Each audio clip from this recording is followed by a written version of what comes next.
Hello, Math 136 Ivy Online students. I am Miss Metzger, your instructor this semester, and for the midterm and the final, I'll be doing the same thing. I'm going to work through a couple different short videos, well, relatively short, of this is the practice test that is set up for your midterm, and again, I'll do this again when we get closer to the final exam. So because there's about 33 questions in the practice, I've broken it down into 4 separate videos that I'm going to do for you. I'll have in the title of each video which numbers are being covered, and of course this is not in the same order as every single person's practice test. It randomizes that, but you can at least look through the videos and try to find the question that you might be stumped on. So let's start off with number 1. It says a bank loaned out $10,000, part of it at a rate of 9% per year and the rest of it at 19% per year. If the interest received in 1 year totaled $1,500, how much was loaned at the 9%? So we're kind of thinking this as breaking this down into how much are we going to break into each part. So if you think about it as what are we going to do at 9%? And how much of our money are we going to do at 19%? So since we don't know either one of these, we do know that it's $10,000. We can say that at 9%, let's say we loaned X. That makes it easier because that's the answer that they were looking for. So out of the $10,000, that could be 1,000, 5,000, 9,000, we don't know. But we know that whatever's left over, so 10,000 minus X is what they're going to have left for the other account. Now, the only way to connect the total yearly interest is to do your interest at 9% that you earn and your interest at 19%. Add those two together and that gives you total interest, which we know is the $1,500 is what they earned. Okay, so the formula for interest is I equals principal times rate times time. The time this time is going to be a year for both of them because it says in 1 year, so 1 will just be T, so that's not the interesting part. The interesting part is how much money did we invest at each rate. So interest at 9%, you always need to use a decimal for your percentages. So that'd be 0.09 times the amount of money we invested was X, plus at 19%, so 0.19, we invested 10,000 minus X, and then that totaled $1,500. Okay, so we'll want to distribute and combine like terms to simplify this down. So 0.19 times 10,000, we'll need to work that out. And I'm going to show you how to do this on the computer calculator. Obviously, you will have your calculator. A lot of the questions that students miss sometimes is just did they enter it into their calculator correctly? So that's 1,900 minus 0.19x equals 1,500. We would want to subtract over the 1,900, so that's going to equal negative 400 on this side. Combine 0.09x and negative 0.19x, and that would be negative 0.10x. Added those together. To get the x by itself, we have to divide by the number connected by times. So we're doing negative 400 divided by the negative 0.1, and that is $4,000. And we don't need to plug back in, even though we could. We know that it's going to be $6,000 for the other investment. They only asked us for the one that we were putting in for the 9%, which is what X stood for. Okay, so moving on to number 2, completely different topic. This is the difference quotient. This is a formula for finding slope using function notation and the idea of a single point being shifted h further down the x-axis and finding the new y value for that. Essentially what we ask you to do in 136 is we ask you to be able to evaluate this statement. So there's 2 function evaluations happening at the top. There's the f of x plus h and the negative f of x. So what I like to do is just work those out individually, and then that's our numerator. So this is our function right here, set negative 7x plus 9. So anywhere we see an x, we're going to replace it completely with the binomial x plus h. So this is negative 7 times x plus h plus 9. Go ahead and distribute that. You get negative 7x, negative 7h plus 9. My other evaluation on top is a negative f of x. That means negative 1 times your function. So we have our original function times a negative 1. So it's just going to change all of our signs. So notice these aren't our final answers. These are the evaluations for that numerator.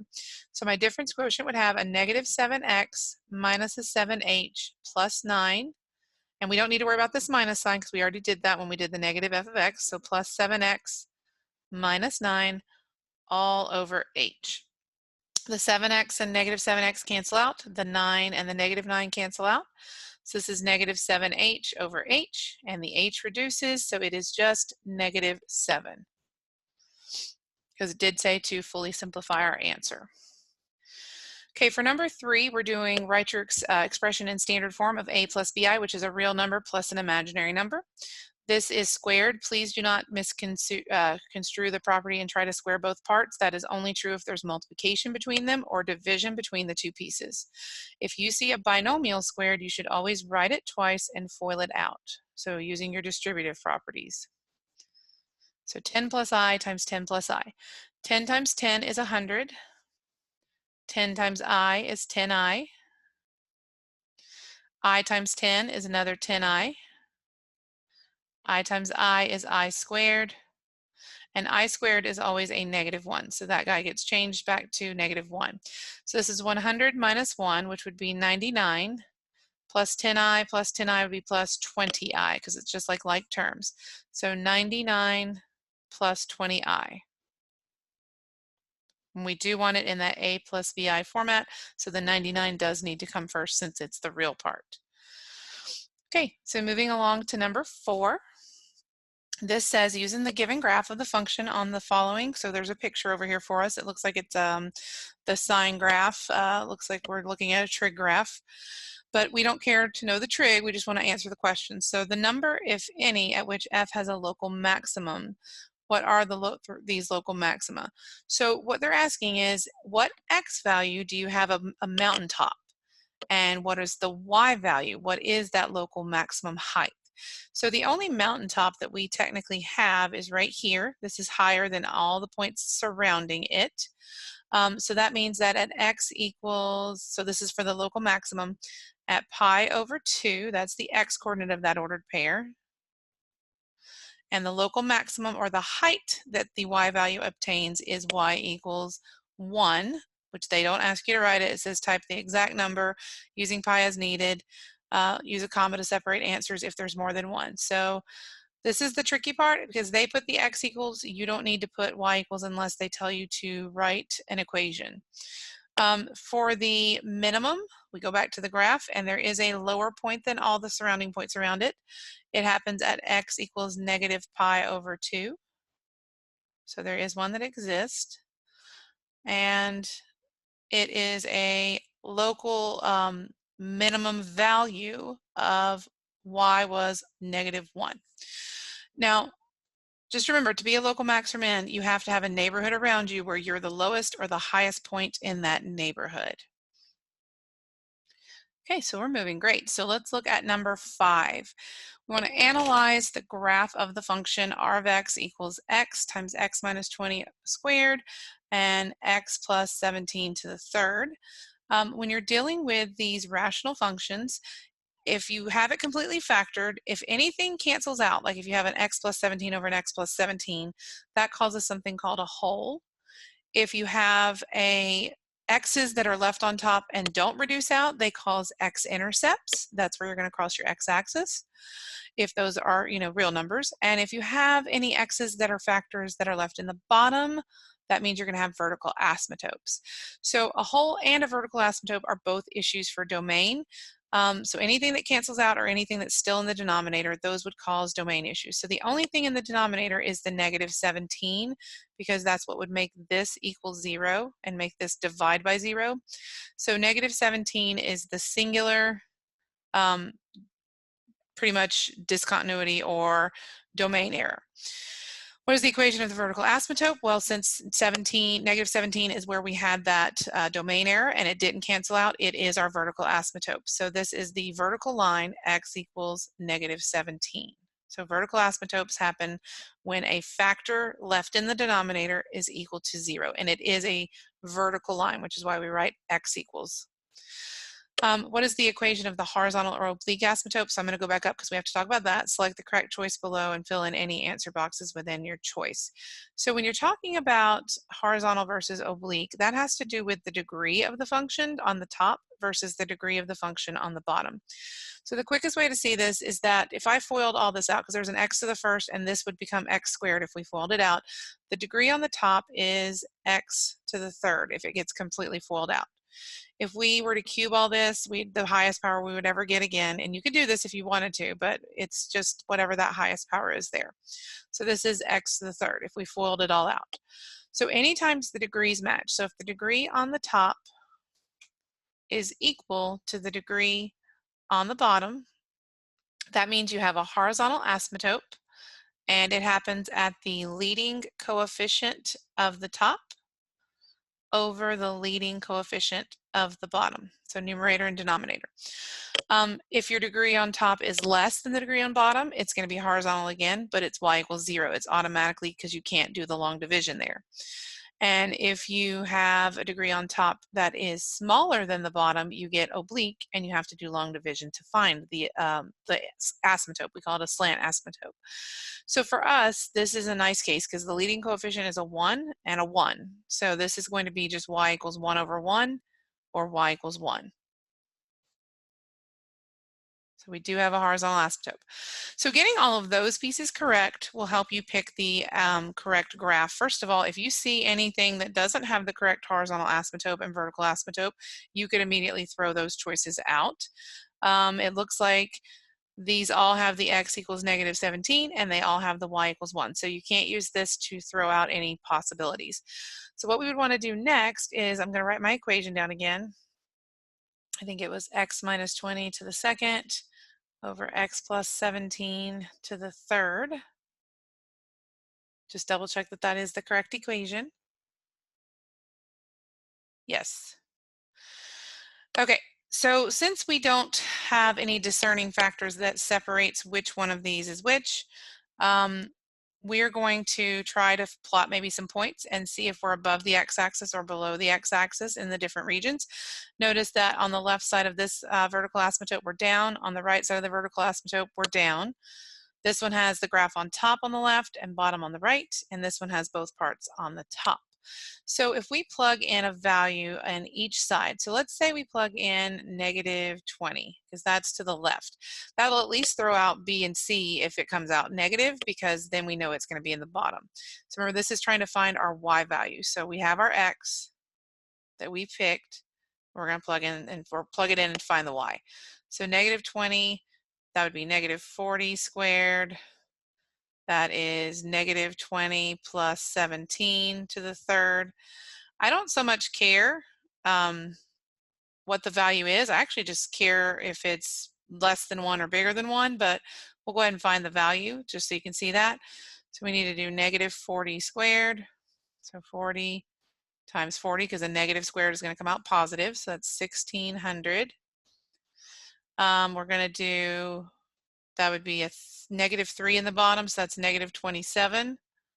So again, I'm just working this out to figure out what the answer is. So 1600 times 20, that is negative, divided by 27, that is negative. So notice that's 1,185, which is super huge, 0.2. So what that does is that actually throws out answer A, because over here at negative 20, they have the graph in the negatives, so they don't have the correct value graph. So A is out. So then all we need is one other point to prove what's going on. So it has to be B or C. So if I plug in, let's say 0 is a pretty easy number to plug in, although it's hard to tell on the graph if they've got a difference in that. Let's try plugging in, let's say negative 5, because that looks like we can tell easily. If negative 5 comes out negative, it's going to be graph B. If negative 5 comes out positive, it's going to be graph C. So negative 20, or sorry, negative 5. Negative 5 times negative 5 minus 20 would be negative 25 squared over negative 5 plus 17 is 12 cubed. So we know that 25 squared, I believe, is 625. Yes, so that's negative 5 times 625. And 12 cubed is 1728. Now, overall sign is going to be negative, so I'm pretty sure we're going to be having answer B. There are other ways to do this, but sometimes it's just, if you can't remember what to do on an exam, the best thing is just to go through and try some test points. That's always a great fallback. So this is negative 1.8. So super tiny, but that is definitely in the negative zone, and this part is in the positive zone at negative 5. So B is our answer choice for the graph. Okay, so let's talk about what do we do for number 6. We're going to be evaluating this piecewise function for the selected f of numbers. You have to pick the correct domain before you know which of the two functions to plug into. So this is 0 is going to be between negative 3 and 5. So we're going to do f of 0 into the first function, which is 3 times 0 minus 1. So that's 0 minus 1, which is negative 1. So the first answer is negative 1.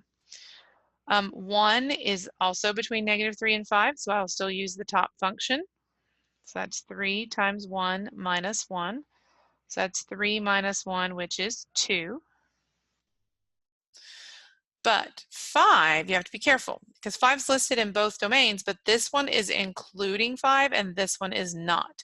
So again, we're going to use the top function. So 3 times 5 minus 1 is 15 minus 1, which is 14. There we go. And then f of 6 would be in the second group, and it is included here. So this would be 6 cubed minus 5, and 6 cubed is 216, minus 5 would be 211. So you have to plug the correct number into the function that it is defined for in its domain. Okay, let's look at number 7. This is the coffee or tea problem. Sometimes they interchange it with coffee. So it says the manager of a store that specializes in selling tea decides to experiment with a new blend. She will mix some Earl Grey tea that sells for $6 per pound with some orange peyote tea that sells for $3 per pound to get 600 pounds of the new blend. The selling price of the new blend is to be $4 per pound, and there's to be no difference in revenue from selling the new blend versus the selling of the other types. How many pounds of each are required? So the first thing we want to do is just write an equation of how the new blend is going to be working out.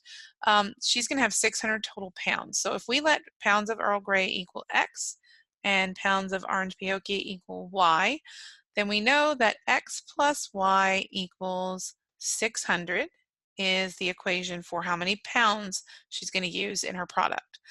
Next, we want to apply money to this. So Earl Grey goes for $6 per pound. So that'd be $6 for every pound they sell, plus we're going to have $3 for every pound we sell of the orange. Now this is the key. We also have a money amount we have to tie into the 600. They're going to sell the 600 total pounds at $4 per pound. So when we multiply that, that gives me 2,400 for that piece. So the idea here is you could use substitution to solve this equation, or you could use elimination, depending on your preference or your experience with either. If you solve the top equation for X or Y, you can plug the piece you get into the other equation. That's called the substitution method. Or you can just use the elimination method, which I like, which says you can multiply the entire top equation by -3. And I'm picking -3 because when I add the columns together, that's what it's elimination by addition, then the Y column will cancel out. If I wanted to cancel out the X column, I would multiply everything on top by -6, because 6X minus 6X would be 0.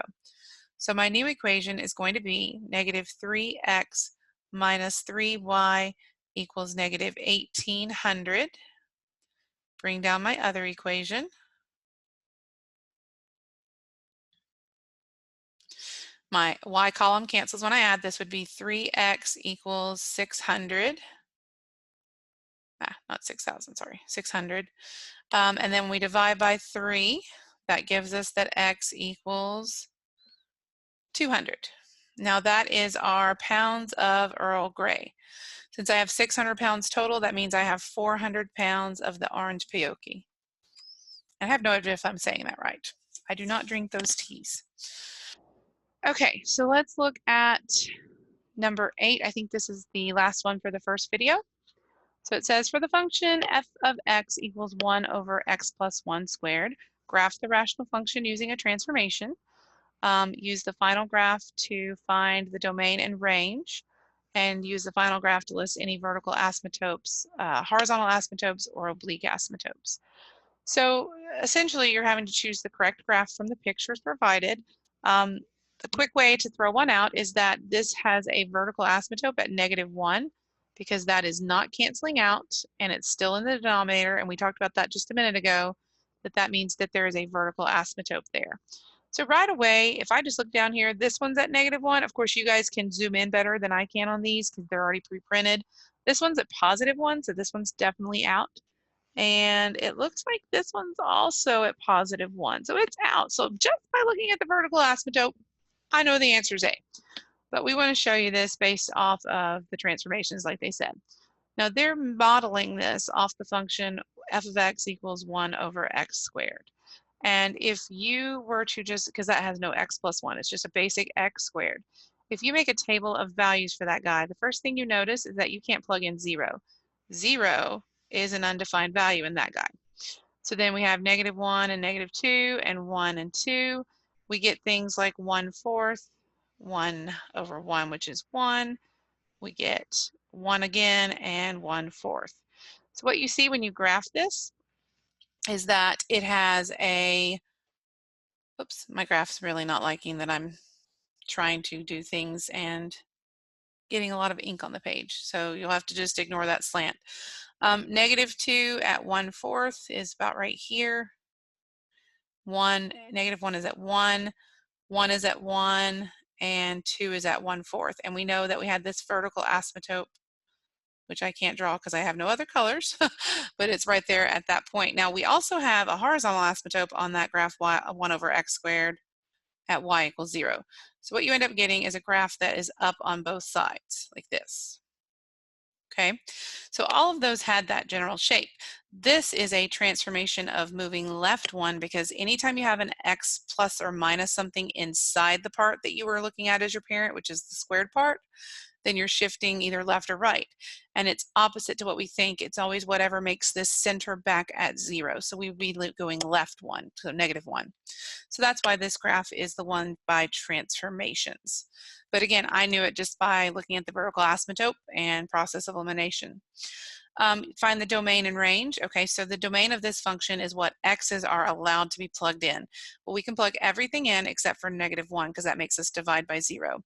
So we want to make sure we exclude. It's a single value that's excluded. Another way, if they don't make you write it this way, but we like to do this when we teach this in the face-to-face classes, is that this is your domain. Everything to the left of -1 and everything to the right of -1. Now our range, just so I have it close by, I'm going to do it here. Notice that the graph is completely above the line y equals 0. So that means my entire range, even though it's not including 0 because there's that asymptote there, is 0 to positive infinity. All my y values are positive. So that means we're going to choose B because that's the greater than case, and our range is greater than 0. The vertical asymptote written as an equation, it is important to follow your directions, type it as an equation. This is if you have 2, we don't. We have a single vertical asymptote and it is x equals -1. Same thing for horizontal or oblique. This was a horizontal, so it's part B because it's only one horizontal and it's y equals 0. So this kind of, I don't know what happened when I printed it, but it did not like me. And then oblique is only if the top degree is bigger than the bottom degree, so that was not our case. So there are no obliques. A good thing to note is if you have a horizontal, you can't have an oblique, and if you have an oblique, you can't have a horizontal. You have separation there because they are based on the degrees of the numerator and the denominator. Okay, so that's the end of video 1. I will be working very soon on the second part and getting all of these posted for you guys. Thanks.